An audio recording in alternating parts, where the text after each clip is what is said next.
Why the narcissist can't stand losing. Think about that for a minute. Everyone, if you like the content, please like, subscribe, and share. So losing, this is something that the narcissist is too familiar with. Yes, they didn't want you to know that though. You see, the narcissist wanted to have the loudest voice in your mind. They wanted you working for them. And when they did lose, they wanted you taking the responsibility or taking the blame. The narcissist is stunted. They are missing an awful lot of emotional intelligence. I am barely scratching the surface there, but I will tell you one thing. The narcissist cannot stand losing in anything. Think about it. Maybe when you were with the narcissist in the past, maybe you were playing an innocent game of Monopoly or Risk or something. Well, did the narcissist want to lose? Of course not. That was another competition that they were in with you, although that was a game, Monopoly or Risk as examples. But they wanted to win. And it really mattered to them. Did it matter to you? I'll tell you right now, probably not. You probably were indifferent. If you won, great. If you didn't, great. You just wanted to have an experience and share some time and have some fun and see what happened. Well, that's not how it was with the narcissist. This is why these people, they take shortcuts, they cheat, they lie, they steal, they blame other people, they throw anyone they can under the bus at any cost because they feel, I'm talking about the narcissist, they feel and they believe that they have to win, and they believe that they win at everything in life. Truth of the matter is they don't win. Truth of the matter is they lose all the time. Truth of the matter is they don't want anybody knowing that they lose. They'll just brush it off or sweep it under the rug or carpet or act like it wasn't their fault, or they didn't give their best effort, or they should have won but somebody else had a more favorable advantage than they did. You see, the narcissist is not living in reality. They are living in their own version of reality.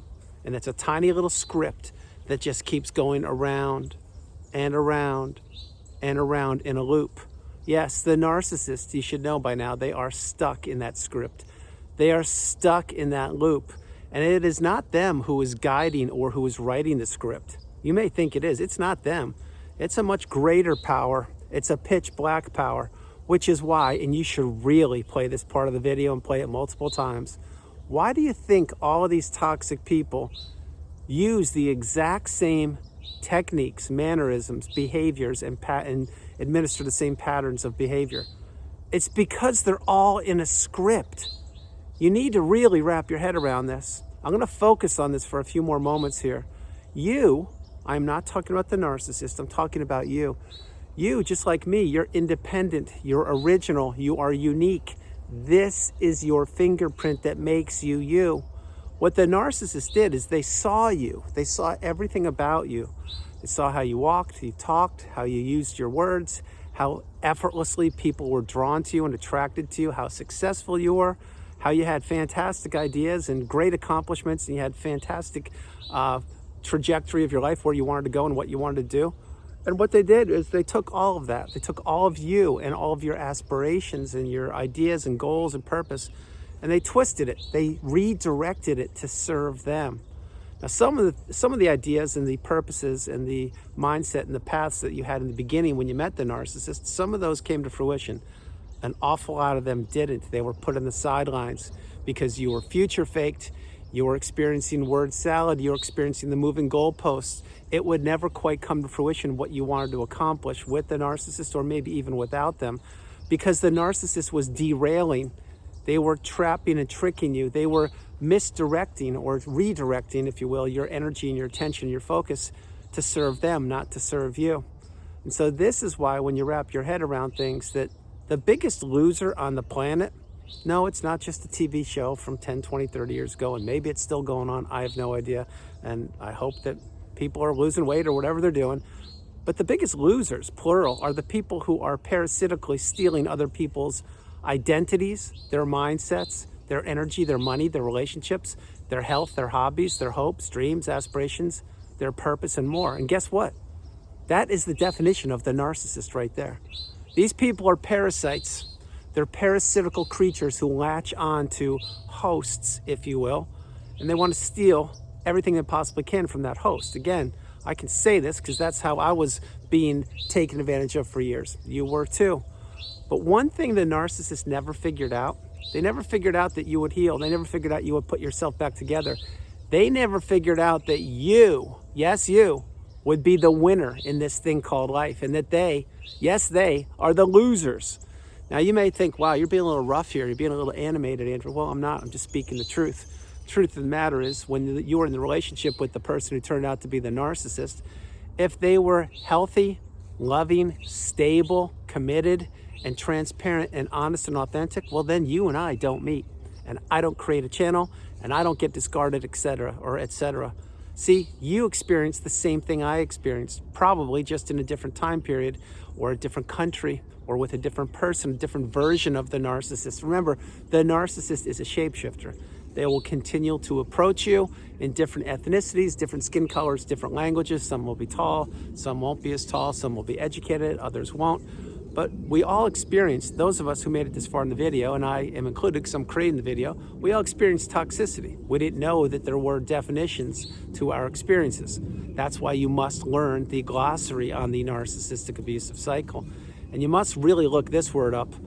Losing, loser, doesn't like to lose, petulant child, entitled, etc. Well, there's a picture of the narcissist. Yeah, is there a real picture in the thesaurus or the Webster Dictionary or the Oxford Dictionary? By this time, maybe there is. What I can tell you is the narcissist cannot handle losing. Think about the discard. What is a discard? A discard is when the toxic person, yes, the narcissist, crumbles somebody up like a sheet of paper, throws them away in the freeway to blow away in the wind, never to be heard of again. The reason the narcissist would do that is because they believed, past tense, that they took the best of you. They believed that you wouldn't heal. They believed that you were so broken and beaten down that you would never put yourself back together and rise from the ashes like a phoenix, like I have and like you're doing, or you have. See, the narcissist thought they had won. In many videos over the years, I've referenced the chess game, the game of chess. And on a chess board, I'm not sure, I think you have 48 squares. I'll look that up later. Whatever the number of squares are, that's what you have, and you get to move chess pieces around. On the chess board, you have a king, you have a queen, you have a knight, you have a bishop, a rook, and pawns. And I don't think I left anything out there. But those pieces get to be moved around by two participants in a game, and that game is called chess. Well, the narcissist plays chess with people's lives. A real version, if you will, not just a game to have fun and sharpen your skills of technique and winning.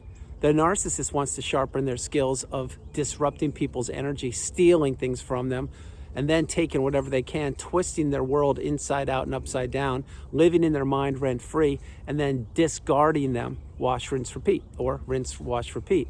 Well, that's what the narcissist was accustomed to doing before they met you. And truth be told, most of the lives that they have blown up before they met you, probably those people didn't figure it out or didn't heal or put themselves back together. It doesn't mean they haven't. I'm just sharing that as time goes by, specifically in this day and age, we are all more and more connected. We now have essentially universities at our fingertips, which is your smartphone, which means you can get information at the drop of a button or hit of a button, etc.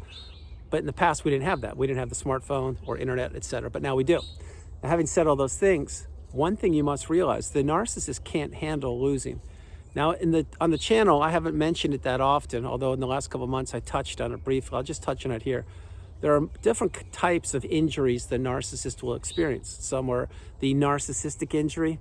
Some are the collapse of the narcissist. Some are mortification and all those definitions and terms that others created over the years. Well, I don't really go into those as often, and I won't start doing it now. What I will share, though, is there's a reason that the people that came up with those terms and all the other YouTubers who have jumped on those bandwagons, there's a reason that those terms were created. It's because the narcissist experiences things that you've never experienced and you never will experience. Example, mortification, or or the narcissistic injury. You've never experienced either of those things. You know how I know that? Because I didn't. Because I'm not the narcissist, neither are you. But the narcissist experiences those things. Why would you think the narcissist would experience either of those? It's because the narcissist is always super high or super low. They have drama or they create drama. They are destroying someone's life or they're love bombing them. There is no middle ground. There's no gray area with these people. It's either you are in, you are out. You are black, you are white. You are good, you are bad. This is why the narcissist can never, ever regulate themselves. They can't introspect. They don't ever want to lose. And they believe that if something affects them the way that they don't want it to affect them, meaning somebody healed as an example, they're going to act like that never happened. They don't want to know anything about it because they can't believe, or they would be in disbelief that somebody, a mortal, a human being like you or myself, would actually put ourselves back together against insurmountable odds, despite the fact what the narcissist did to try to destroy us, our mindset, our life, our hopes, and everything else. But we did it. We put ourselves back together, and they won't be able to handle that. If they caught wind that you healed, and believe me, they are spying on you whether you know it or not. Yes, they are. Whether it's directly or indirectly, the narcissist is always watching. That's not meant to trigger you or upset you. It's letting you know what these people do. They spy, they create bogus accounts, bogus emails, and bogus apps on dating apps and social media, and they're always spying. So having said that, if they were to realize that you healed and you put yourself back together, that will sincerely do damage to them. Now, again, I don't want to do damage to anybody, including the narcissist. Again, I don't control what the narcissist does or doesn't do. What I control is what I can control. Stoicism 101. You should really look into it. But if and or when you heal, then the narcissist catches wind of that, they will go backwards. Again, healing has nothing to do, from my perspective, with creating damage or harming another person. That's not what it's about. Healing is about getting your mind back. Healing is about winning your life back. Healing is about rebuilding your finances, your health, your purpose, your hobbies, and everything, which is what I've done. And that's what I teach people to do each and every day with creating videos, answering emails, and having one-on-one sessions with people who once were where I was, or vice versa. I help people get out of a toxic relationship, and I've been doing it for almost 5 years. And I do it from experience. I know one thing, and you really need to understand this. I am a winner. You are a winner. The narcissist isn't. They knew you were a winner before they met you, or right when they met you. They looked at you. They saw how you were. They saw how you used your lexicon and everything about you, how you were an amazing human being, which you still are. But they tried to disrupt this. They tried to steal it from you. They tried to plant seeds of doubt in your mind. They didn't think that you would ever break the trauma bond. But you put yourself back together. As you did that, they got weaker. As they got weaker, you got stronger. As you got stronger, clarity arrived in your mind. The clearer your mind got, the more light bulb moments you had. The more light bulb moments you had, the more you realized that that relationship wasn't as bad as you thought it was. It was 1,000 times worse. This is why once you get out, you stay out. Once you heal, you stay at the pinnacle of indifference, the mountaintop of indifference. And when you get there, you will now, without even thinking twice, you will trust your instincts. You will trust your intuition. You will see red flags if any of those cross your path, and you will hug. I'm talking virtually and physically hug green flags because they're amazing. They're beautiful. And eventually you will realize that, yeah, the narcissist failed. They always fail. They just didn't want you to know it. Think about the narcissistic injury that I shared with you a little bit. I just touched on it. I'll just finish that part up and I'll close the video. Why do you think the narcissist experiences a narcissistic injury or mortification or whatever these terms are? It's because they are unable to accept or believe that they did not finish you off. If they finished you off and they didn't, because you're here and I'm here, then what could they do? Well, they would just put another notch in their belt and say, oh, okay, I'm up to number 44 and, or wrong number. I'm up to number 66 and I will try to get to number 666 or whatever number you're looking at. And whatever ethnicity you are or whatever numbers mean to you, I am not a numerologist, but I did want to correct that because 144 is a very powerful number to some people. But they put another notch in their belt and say, yeah, I finished that one off. I'll just keep going. That's what they do. I'm talking about the narcissist. When they can't put that notch on the belt because you've healed, that will have them question themselves. And they will say things like these. Wow, I must be really getting sloppy. I must be getting older. I must be losing my touch. I have to go back to the underworld, back to Dante's Inferno, and go all the way down to level number 9 and figure out what the underworld wants me to do more of, because I'm clearly losing my grip on my manipulating techniques and tactics. Now, that wasn't meant to be funny or comical, but as I shared with you earlier in the video, these people, they're on a script. Think about it. What is Dante's Inferno? It goes around and around and down and down. It goes lower. Do you see where I'm going with this video? Now, I've shared with you many times over the years what percentage approximately I've shared with you of my wisdom, my education, my mindset, and my discovery of humanity and mindset and empathy and everything in between. Again, a couple weeks ago, I shared with you I was about 40% with sharing. Well, you can drop that down about another 10, 12%. I believe I've shared now about 28%. And you may say, how can it go down? You should just be sharing more and more information. Well, you're right, but I am now researching heavier, deeper topics. Not the narcissism. I'm talking about humanity and history, what was written, what wasn't written, and mindset and perspective. And I am doing a very extremely deep dive on multiple categories right now to bring you more cutting edge wisdom and to explain more and more how narcissism works, how you can defeat it, how the narcissist can't handle losing, but yet they are a loser, how you are winning, and how you are winning, or you have won, and how you're healing. So why I'm sharing all that information with you is you can expect in the coming days, weeks, months, and years for much of my content to be shifting. I will still continue to address and discuss everything I've started from the beginning, the very first video ever, and I have a playlist on that called Glad You Made It, which was created March 31st, 2021, and I'm coming up on the 5-year anniversary in approximately 13 days or so. So I will create that video for the 6th time. But I will be giving you new insight, new wisdom, new information from different perspectives that are mine. And I will let you understand that there are so many different ways of the onion to be peeled back. But the one thing you need to remember is this. The narcissist needed a supply source. They needed someone to believe in the mask, and they needed a fuel source. That was you for a period of time. It is no longer you. When you healed or are healing, like you've done or you're doing, the narcissist, if they ever caught a whiff of that, and believe me, they will down the road, this isn't meant to upset you or trigger you, but they will be shocked that you, yes, you put yourself back together. Understand something. This thing called life, it's your experience, it's your journey. It should be embraced, cherished, honored, relished, and experienced. There should be no toxicity in your life. There should be no triangulation. There should be no rage fits or verbal abuse or screaming matches or anything thrown at you. Nothing like that should be taking place in your life. What you should be doing is living a fruitful, abundant, peaceful, calm life just like this. Hear that? You don't hear a sound. Do you know why?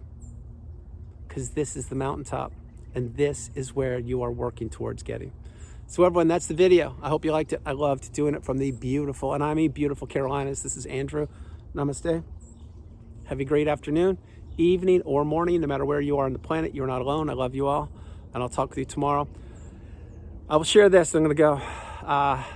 There is so much information I have to share with you. More and more I am learning every single day as I continue to do my research in my own manner, my own ways, by reading, by journaling, by meditating, and by going really, really deep down multiple rabbit holes, but not exclusive to narcissism. I'm talking about the fringe rabbit holes that aren't getting as much attention or energy from myself. And why I'm doing that now is because I'm on a different part of the journey. And my journey is your journey, and I'm grateful to be a part of your journey, the healing journey, that is. I wouldn't change this in for the world. The only thing I would change is to hope that in the past you never went through the narcissistic abusive cycle, but we can't change that. You did go through it, and so did I, and that's why we're here. But the idea is to keep your cup full, to realize you are the priority. You come first, second, third, and there's no room in your life now or in the future for toxicity, and that the narcissist did lose, and they know it, and you did win, and I know it, and now you know it. I love you all. God bless you, and I'll talk to you tomorrow. Bye, everybody. Bye.